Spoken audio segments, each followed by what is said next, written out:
नमस्कार, news capital express में आपका स्वागत है। बुलेटिन की शुरुआत करते हैं खास खबरों के साथ। मध्य प्रदेश शिक्षक कांग्रेस का अति महत्वपूर्ण प्रांतीय अधिवेशन 1 मई को मानस भवन भोपाल में प्रातः 11 बजे से प्रदेश के पूर्व मुख्यमंत्री कमलनाथ, पूर्व मुख्यमंत्री दिग्विजय सिंह के मुख्य आतिथ्य में आयोजित हुआ। संगठन के प्रांतीय अध्यक्ष सुभाष सक्सेना, कार्यकारी प्रांत अध्यक्ष नवीन चतुर्वेदी ने बताया कि प्रदेश के लगभग 6 लाख शिक्षकों कर्मचारियों को पुरानी पेंशन बहाली किए जाने, क्रमोन्नति प्राप्त शिक्षकों को पदोन्नति का पद नाम दिए जाने, राज्य शिक्षा सेवा में नियुक्त शिक्षक और गुरुजनों को नियुक्त दिनांक से वरिष्ठता लाभ सहित प्रदान किए जाने और लाभ वर्षों से शैक्षणिक व्यवस्था के आधार के रूप में सेवा दे रहे अतिथि शिक्षकों को शासकीय शिक्षक बनाए जाने की मांगों को लेकर सार्थक सरगर्भिता, संवाद और समाधान पर विचार होगा। नाम बता दीजिए। नवनीत चतुर्वेदी। सर, किन मुद्दाओं सर आज किन मुद्दाओं के लिए आज मीडिया के सामने आप आए, क्या विषय रखे? प्रदेश के लाखों शिक्षकों एवं कर्मचारियों की वर्तमान में जो सर्वाधिक ज्वलंत समस्या है, जिसकी मांग के लिए पूरे प्रदेश के कर्मचारी आंदोलन में रहते हैं, वह है हमारी पुरानी पेंशन बहाल किए जाने, साथ ही क्रमोन्नति प्राप्त शिक्षकों को पदोन्नति का पद नाम दिए जाने, अनेक वर्षों से शैक्षणिक व्यवस्था का आधार बने हुए अतिथि शिक्षकों को स्कूल शिक्षा विभाग में शासकीय शिक्षक के रूप में अवसर दिए जाने, तथा एक और अत्यंत महत्वपूर्ण कि राज्य शिक्षा सेवा में नियुक्त हुए शिक्षक तथा गुरुजियों की नियुक्ति दिनांक से वरिष्ठता का विषय आज हमारे लिए समस्या का कारण बना हुआ है। इन सारे विषयों को लेकर के मध्य प्रदेश शिक्षक कांग्रेस का 1 मई को भोपाल में मानस भवन में अति महत्वपूर्ण प्रांतीय अधिवेशन आहूत किया गया है, जिसमें प्रदेश के पूर्व मुख्यमंत्री नेता प्रतिपक्ष माननीय श्री कमलनाथ जी, पूर्व मुख्यमंत्री श्री दिग्विजय सिंह जी सहित पूर्व मंत्री श्री पीसी शर्मा जी, पूर्व मंत्री श्री सज्जन सिंह वर्मा जी, पूर्व मंत्री श्री लखन घनघोरिया जी सहित हमारे संगठन के संस्थापक संरक्षक पूर्व सांसद श्री रामेश्वर निकरिया जी, हमारे संगठन समन्वयक श्री रामनरेश त्रिपाठी जी, प्रांत अध्यक्ष श्री सुभाष सक्सेना जी आदि अति महत्वपूर्ण विशिष्ट जन उपस्थित रहेंगे। इन सभी की उपस्थिति के बीच में शिक्षक कांग्रेस का एक सार्थक सारगर्भित संवाद समाधान की दिशा के लिए निकालने का प्रयास होगा, और मुझे विश्वास है कि प्रदेश के लाखों शिक्षकों कर्मचारियों के लिए शिक्षक कांग्रेस का 1 मई को आहूत किए जाने वाला प्रांतीय अधिवेशन परिणाम कारक होगा। निकट भविष्य में इस अधिवेशन से निकली हुई जो अमृत मंथन के रूप में निकली हुई औषधि होगी, वो सभी शिक्षकों कर्मचारियों के लिए कल्याणकारी होगी, ऐसी हमारी अपेक्षा। सर, कहाँ से शिक्षक गण आ रहे हैं यहाँ पे? उक्त सम्मेलन में प्रदेश के प्रत्येक जिले से हमारे प्रांतीय, संभागीय, जिला, तहसील, ब्लॉक के पदाधिकारी पूरी कोविड-19 की गाइडलाइन का पालन करते हुए पूरे मर्यादा के साथ में अपने अनुशासन के साथ में इस अधिवेशन में उत्साहपूर्वक, प्रसन्नतापूर्वक भाग लेने के लिए सभी ने सहमति दी है और वो सब उपस्थित होंगे। एक बार फिर से परिचय दे दीजिए मीडिया को। नवनीत चतुर्वेदी, प्रदेश कार्यकारी अध्यक्ष, मध्य प्रदेश शिक्षक कांग्रेस।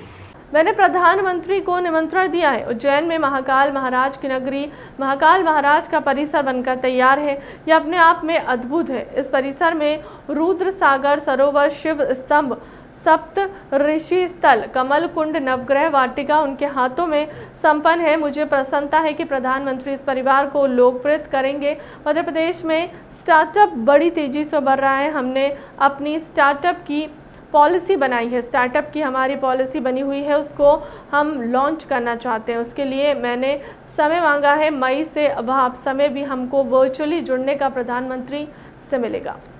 मैंने प्रधानमंत्री जी को निमंत्रण दिया।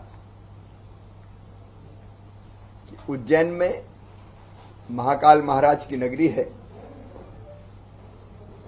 महाकाल महाराज के मंदिर का परिसर बन के तैयार है। ये अपने आप में अद्भुत है। इस परिसर में रुद्रसागर सरोवर, शिव स्तंभ, सप्तऋषि स्थल, कमल कुंड, त्रिपुरासुर वध, नवग्रह वाटिका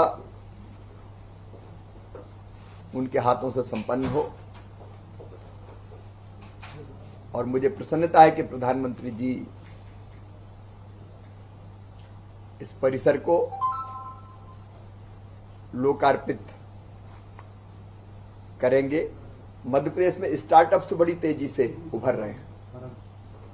हमने अपनी स्टार्टअप्स की पॉलिसी बनाई है, नीति बनाई है। सर कब करेंगे महाकाल का लोकार्पण? जून में। तिथि अभी तय होगी, जून में करेंगे। स्टार्टअप्स की हमारी पॉलिसी बनी हुई है, उसको हम लॉन्च करना चाहते हैं। उसके लिए भी मैंने समय मांगा, तो मई में वो समय भी हमको वर्चुअली जुड़ने का प्रधानमंत्री जी से मिलेगा। ग्राम का जन्मदिन और गौरव दिवस ग्राम और नगरों का मुझे बताती हुई खुशी है। मैंने प्रधानमंत्री जी को अवगत कराया कि अब तक हमारे 14,000 गांव में संपन्न हो चुका है, 31 नगरीय निकायों में संपन्न हो चुका है। और ये केवल गौरव दिवस नहीं होता, इस दिन गांव के लोग जहां बाहर होते हैं वो भी आते हैं और हम अपने परिश्रम से गांव में कौन कौन सी चीजें कर सकते हैं। कोई आंगनवाड़ी ठीक से संचालित करता है, कोई स्वच्छता अभियान में भाग लेता है, कोई स्कूल कैसे ठीक चले, बच्चों को और कैसे बेहतर ढंग से हम पढ़ा सकते हैं। गांव के उत्सव कार्यक्रम, आपके अलग अलग लोक कलाओं का प्रदर्शन, खेलकूद स्पर्धाएं होती है। तो एक अभियान के रूप में पूरे मध्य प्रदेश में गौरव दिवस मनाने की परंपरा चल पड़ी है। उसके बारे में भी मैंने माननीय प्रधानमंत्री जी को अवगत कराया। मध्य प्रदेश गेहूं का भंडार है और एमपी वीट पूरी दुनिया में जाना जाता है। देश में तो हमारा सरवती हो, हमारा ड्यूरम वीट हो, उसकी एक अलग पहचान है। लेकिन मध्य प्रदेश का गेहूं निर्यात हो, इसके बारे में चर्चा हुई। मुझे बताती हुई खुशी है कि लगभग 2,40,000 मीट्रिक गेहूं हमारा निर्यात के लिए जा चुका है और हमने एक्सपोर्ट के लिए सेल बनाया हुआ जो निरंतर काम कर रहा है। एक्सपोर्टर्स के संपर्क में हम हैं। लगभग 20 लाख मीट्रिक टन और एक्सपोर्ट हो सकता है, उस पर भी चर्चा हुई। मुझे खुशी है कि कई देशों में हमारा गेहूं जा रहा है। इजिप्ट की टीम अभी आई थी तो उसने भी मध्य प्रदेश के गेहूं को अपने यहां लेने की इच्छा व्यक्त की है। एक्सपोर्ट की हमारी पॉलिसी में हम कई सुविधाएं एक्सपोर्टर को दे रहे हैं।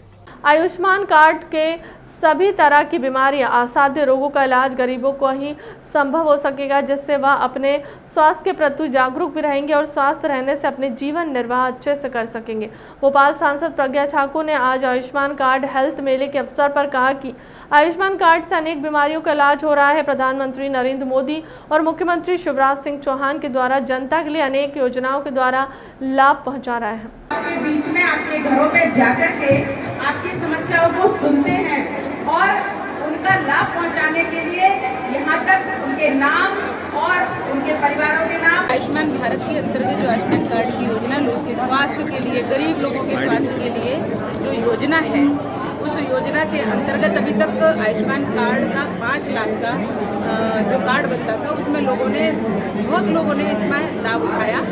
और उसके साथ ही अब इस आयुष्मान कार्ड को एक और ज़्यादा बढ़ा करके अन्य सुविधाएं दे करके और इसको मॉडर्नाइजेशन इसका किया है और लोगों को शीघ्र से शीघ्र इसका अन्य और बीमारियों में भी लाभ मिल सके, जिससे कि लोग स्वास्थ्य लाभ ले सकें। और भी कई प्रकार की योजनाएं माननीय प्रधानमंत्री मोदी जी की और हमारे मध्य प्रदेश के मुख्यमंत्री माननीय शिवराज जी की जो स्वास्थ्य को लेकर की योजनाएं हैं, जिस प्रकार से वो लोगों के स्वास्थ्य के लिए जागरूक हैं और भारतीय जनता पार्टी का जो शासन है उसमें सभी प्रकार की योजनाएं लोगों के लिए स्वास्थ्य के लिए। मुख्य स्वास्थ्य होता है, व्यक्ति स्वस्थ है तो उसका मस्तिष्क स्वस्थ रहेगा और पूरी अच्छी तरह से वो काम कर सकेगा। और सब प्रकार की योजनाओं का लाभ माननीय प्रधानमंत्री जी मोदी जी की योजनाएं राज्य सरकार में मध्य प्रदेश में माननीय शिवराज जी के द्वारा जिस प्रकार से और उनकी भी योजनाएं जिस प्रकार से लोगों को पहुँच रही हैं, इसको मेले के अंतर्गत, जिससे मेला यानी कि हर व्यक्ति यहाँ आ सकता है और इस मेले में जो अज्ञानी है उसको पता नहीं है,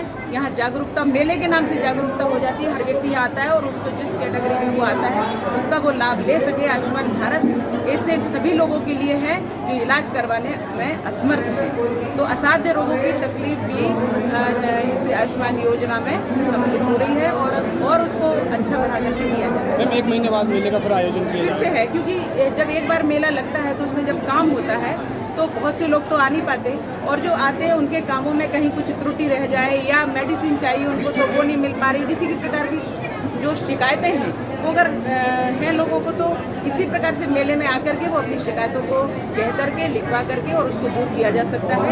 ये एक जागरूक योजना है जिससे कि लोगों को सुविधा मिले, और नहीं मिल पा रही तो कारण क्या है, उन्हें उससे उस कारण को दूर करके उनको लाभ पहुँचाया जाए। Thank you. PCC chief Kamal Nath का बड़ा बयान। कमलनाथ बोले बीजेपी के विधायक मेरे संपर्क में है। सरकार के मंत्री भूपेंद्र सिंह के बयान पर किया पलटवार। भूपेंद्र सिंह ने कांग्रेस के विधायकों का भाजपा से संपर्क में होने का किया था दावा।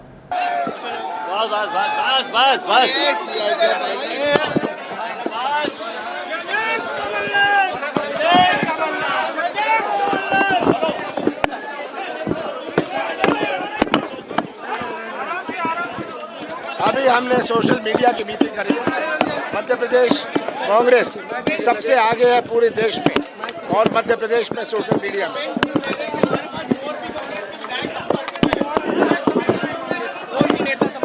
बीजेपी की विधायक मेरे संपर्क में है। 25 विधायक आपके पास है।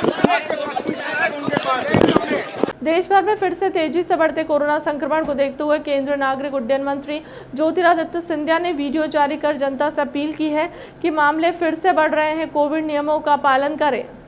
नमस्कार, मेरा आप सब लोगों से विनम्र निवेदन है, हाथ जोड़ के निवेदन है। कोविड वर्तमान में अभी भी उपस्थित है। कोरोना से आज भी लोग संक्रमित हो रहे हैं। मेरा हाथ जोड़ के आप सब लोगों से निवेदन है कि सावधानी बरतें, 2 गज की दूरी और मास्क भी है ज़रूरी। इन दोनों नियमों के अनुसार 2 गज की दूरी बनाए रखें, मास्क भी ज़रूर पहनें और अपने आप को, अपने परिजनों को, अपने क्षेत्र के लोगों को सुरक्षित रखने में अपना भी योगदान दें। आप स्वस्थ रहें, यही मेरी कामना है। आप कुशल रहें, यही मेरी कामना है। आप सबको मेरे तरफ से बहुत बहुत शुभकामनाएं। ख्याल रखें अपना भी और अपनों का भी। बहुत बहुत धन्यवाद। बुधनी नगर के गडरिया नाला पर रात करीब 12 बजे गडरिया नाला निवासी सोनू जाटव, जो कि ड्राइवरी का काम करता था, रात को 10 बजे लौट कर आया और घर पर सो रहा था। तभी 2 लोग घर से बुलाने आए और थोड़ी दूरी पर उसके साथ लोहे की रॉड और पाइपों से हमला कर दिया, जिससे सोनू की मौत हो गई। पुलिस को जानकारी देते हुए मृतक के परिजनों ने आरोपियों के विरुद्ध हत्या का मामला दर्ज कर लिया है, जिस पर पुलिस ने तत्परता दिखाते हुए इंदिरा नगर निवासी 5 लोगों को गिरफ्तार किया है। क्या हुआ था पूरा मामला? वो मेरा भाई था सर, शाम को आया, कुछ बात नहीं हुई, आके सो गया। 3 लड़के आए, 2 यहीं खड़े थे, एक बुलाने के लिए गया। नहीं, 2 गए थे बुलाने, 2 बुलाने के लिए गए, मुझे था तो वो उसने बोला आंटी जी लड़के सोनू को उठा दो, तो उसने बोला उठा दिया। मम्मी भैया कोई दोस्त आए कि गाड़ी खराब हो गई, बस इतना ही बोला, उन्होंने ला कर इधर मार दिया उनको। सर मैं आई, फिर नंबर कॉल करी सर, मैंने 3 बार बात करी 100 नंबर वालों से, और फिर 100 नंबर आई। उसके बाद में गीता दीदी को हम लेकर गए, थाने में गई थी और मैंने रिपोर्ट लिखवाई उनकी कि भाई ऐसा ऐसा हुआ है। सर लोग ने फिर रिपोर्ट लिखे, लड़के को तो ले जा लिए थे हॉस्पिटल, यहाँ से बुधनी से होशंगाबाद। ये है उनकी मम्मी और लड़के की, इमरत नाम है लड़के का। ये दीदी रात से बेहोश हो जा रही है, उनको तो अभी कुछ भी पता नहीं सर। सर हमें तो इंसाफ चाहिए, ऐसा कुछ नहीं है कि सर आज जो मामला हुआ है, क्या है पूरी घटनाक्रम और कितने आरोपियों को पकड़ा है? घटनाक्रम ये है कि इंदिरा नगर का एक प्रताप, संजीव और प्रताप नाम का लड़का है, उसकी बहन यहाँ वर्धमान फैक्ट्री में काम करती है,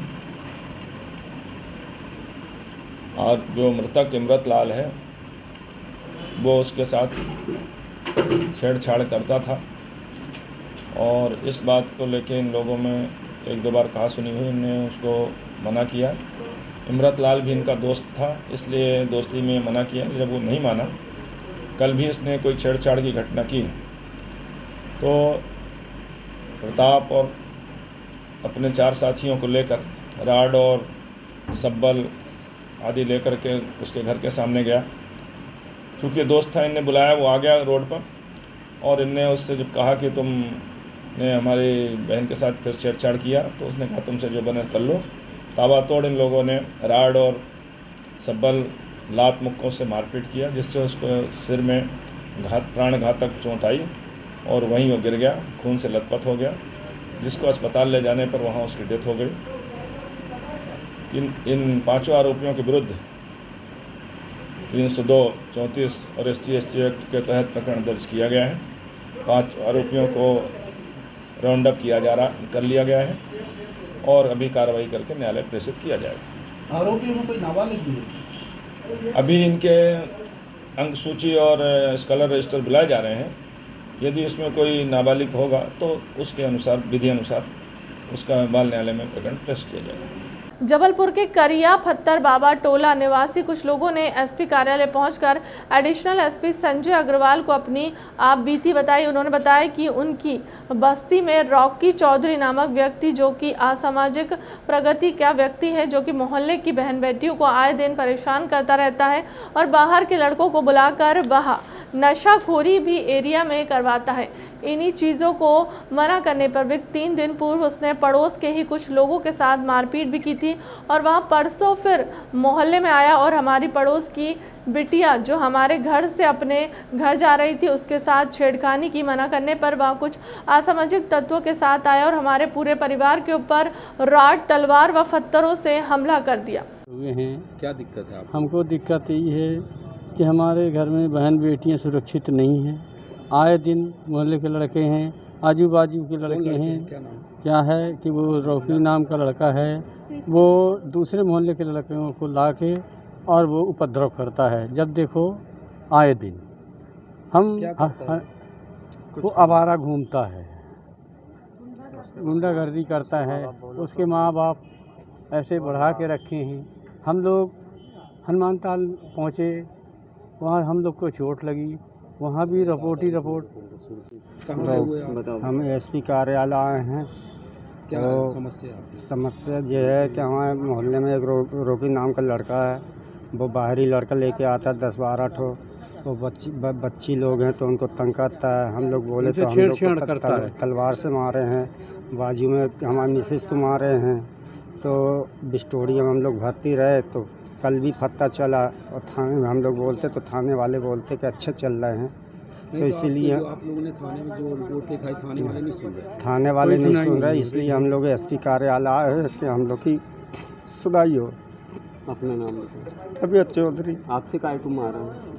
हम लोग की कोई बात नहीं रही। हम लोग खाने आपको काय कौन सी चीज़ से मारा? तलवार से। तलवार से जी। और गिरफ्तारी नहीं हुई? गिरफ्तारी नहीं भाई, अभी भी वो लोग घूम रहे ऐसे छुट्टा, और घर के थाने वाले भी कोई वो नहीं कर रहे। अपना नाम बताओ। रमेश चौधरी। जो आए दिन लड़ाई करता है, लड़ाई झगड़ा करता है और मोहल्ले में दहशत फैलाता है। 8-10 लड़के लेके आएंगे बाहरी से और घर में बहन बेटे थे उनको छेड़ता है। वो मना करो तो हमला कर देता है। उनके माँ बाप इंसान, जब जिसका लड़का अगर कोई अच्छा काम करके आता है तो उनका सीना चौड़ा होता है, लेकिन नहीं उसके माँ बाप का अगर वो लड़का गुंडागर्दी करता है तो उसका सीना चौड़ा हो जाता है। वो लोग कभी रोक नहीं लगाते। यही बोलेगा मैं अपने लड़के को खिलाता हूँ, किसकी क्यों क्या अटकी है? नहीं, जो रॉकी था वो हमला कर रहा है, आप लोगों ने पुलिस में शिकायत करी? हमने पुलिस में शिकायत की है, लेकिन पुलिस वाले थाने वाले कोई करे नहीं कर। वो आजादी से अपने घर में हैंगे और रात होती है हमारे घर पत्थर चलना शुरू हो जाता है। पुलिस में अगर हमारी बहू बेटी जाती है थाने जाती हैं कि वहाँ की मर्ड में कहती है चलो अब दोबारा नहीं आना, ठीक चलता है। ये कोई बात है? आज आप कहाँ आए थे? जी आज हम आए थे एसपी कार्यालय। क्या आश्वासन दिया गया? जी वहाँ बोले हैं कि आप जाओ पहले वहाँ थाने और वहाँ आप पहले शिकायत कीजिए। जी हमारा नाम किरण चौधरी। जबलपुर में धोखाधड़ी के कई मामलों में जेल की हवा खा चुके संजीवनी नगर निवासी अमित खम्परिया ने टोल प्लाजा में पार्टनर बनने के नाम पर 80 वर्षीय एक बुजुर्ग से 2 करोड़ 6 लाख रुपए हड़प लिए। रुपए हड़पने के बाद अमृत खम्परिया ने बुजुर्ग को दरवाजा बंद कर दिया बंधकधारियों का भय दिखाकर अनुबंध निस्तीकरण पर जबरदस्ती हस्ताक्षर भी करवा लिए। बुजुर्ग की शिकायत पर एसपी सिद्धार्थ बहुगुणा ने कार्रवाई के निर्देश दिए, जिसके बाद पुलिस ने थाना संजीवनी नगर में आरोपी अमित खम्परिया के विरुद्ध धोखाधड़ी सहित अन्य धाराओं के तहत प्रकरण दर्ज किया है। वही मामले में गोरखपुर सीएसपी आलोक शर्मा ने बताया कि गोपी कृष्णा महेश्वरी निवासी ग्राम सहसीपुर पोस्ट खमरिया जिला भदोही उत्तर प्रदेश ने जबलपुर एसपी सिद्धार्थ बहुगुणा को लिखित शिकायत की है। उसकी पहचान अमित खम्परिया निवासी संजीव नगर गढ़ा से लगभग 3 वर्ष पूर्व आनंद निवासी सेतपुरा गाजीपुरा टोल प्लाजा का व्यवसाय करते हुए अमित खम्परिया से पूर्व से परिचित थे, उसके माध्यम से हुई थी। आज से कुछ दिवस पूर्व में एसपी कार्यालय में एक शिकायत पत्र प्रेषित किया गया था, जो कि गोपी कृष्ण महेश्वरी यूपी के निवासी हैं। उन्होंने एक शिकायत पत्र में प्रस्तुत किया कि अमित खम्परिया जो कि जबलपुर निवासी हैं, उनके एक मित्र अनंत तिवारी के माध्यम से उनकी मुलाकात हुई और अमित खम्परिया ने बताया कि वह टोल प्लाजा का लंबा चौड़ा काम करते हैं और मेरे कई पार्टनर हैं और जिनको कि इस काम में 15 से 20% का लाभ होता है। अगर आप भी इच्छुक हो तो आप शामिल हो सकते हैं। यह बात गोपी कृष्ण महेश्वरी को जमी कि सही बात बोल रहे हैं, मैं उसमें 2 पैसे कमा सकता हूँ। और इस बात को आगे बढ़ाते हुए आज से 3 साल पूर्व गोपी कृष्ण महेश्वरी ने अमित खम्परिया के खाते में 2 करोड़ 6 लाख रुपए का ट्रांजैक्शन किया और यह डील तय हुई थी कुमारपुर टोल प्लाजा को लेकर के, जिसमें अमानत की राशि और शेष राशि थी। और जब ये गोपी कृष्ण महेश्वरी वापस जबलपुर आए और बात की अमित खम्परिया से, तो खम्परिया ने बोला कि आपको 25% का ही पार्टनर बनाया गया है और बाकी में शेष पार्टनर रहेंगे। तो इस प्रकार से महेश्वरी जी ने बोला कि जब आपने 25% का पार्टनर बनाया है तो हमारा 84 लाख रुपए जो एक राशि बनती है, अमानत की राशि है, वो छोड़ के 1 करोड़ 21 लाख रुपए आप हमें वापस कर दीजिए। लेकिन अमित खम्परिया की उस समय नीयत डगमगाई और उन्होंने बोला कि ठीक है, मैं आपको बाद में वापस करूंगा, जब टोल प्लाजा की अवधि समाप्त हो जाएगी तो मैं आपको पैसा दे दूंगा। लेकिन आज दिनांत तक वो पैसा वापस नहीं किया गया और अभी कुछ दिवस पूर्व जब गोपी कृष्ण महेश्वरी जहाँ जबलपुर आए तो अमित खम्परिया ने अपने ऑफिस में बुलाकर उनको 4 बंदूकधारी वहाँ पर खड़े करके और अपने ऑफिस का चेम्बर को बंद करके, गेट बंद करके, उनसे जो उनका परस्पर बॉन्ड हुआ था तो उसको उन्होंने कैंसिल कराया। इस प्रकार से अमित खम्परिया के विरुद्ध जांच पर 420-406 का मामला पंजीबद्ध किया है थाना संजीव नगर में और ये संपूर्ण जांच सीएसपी वर्गी मैडम ने किया हुआ है। भैया और भी मदल महल में कई जगह इनको 420 शिकायत हो गई, उसमें क्या? हाँ, इनके विरुद्ध टोटल 13 मामले पंजीबद्ध हैं, जो कि मदन महल, कोतवाली, कटनी, मंडला, अमरिया, ये भिन्न स्थानों पे पाए गए। फिलहाल के लिए अब तक की खबरों में इतना ही। देश दुनिया की तमाम बड़ी खबरों के लिए बने रहें हमारे चैनल के साथ। नमस्कार।